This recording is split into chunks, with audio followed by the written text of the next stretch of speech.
तुम अच्छे से ग्रुप स्टडी करना, कल तुम्हारा पेपर है। हाँ अंकल, हम ग्रुप स्टडी भी तो करने आए हैं।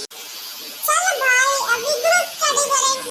चल ठीक है, आजा ग्रुप स्टडी करने चलो। चल ठीक है ना, अभी तो अपन ग्रुप स्टडी करने चलते हैं। आना भाई, मैंने काम ना किया है, इधर हॉल में करना है क्या ग्रुप स्टडी?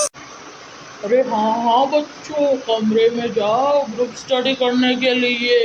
और कल तुम्हारा पेपर है तो है ना, जल्दी उठ जाना। और वैसे गट्टू, तुम कितनी देर रुकोगे यहाँ पे? अंकल हम तो पूरी रात रुकेंगे। हाँ पापा, हम पूरी रात रुकेंगे। ठीक है, चलो जल्दी जाओ, ग्रुप स्टडी करो, जाओ।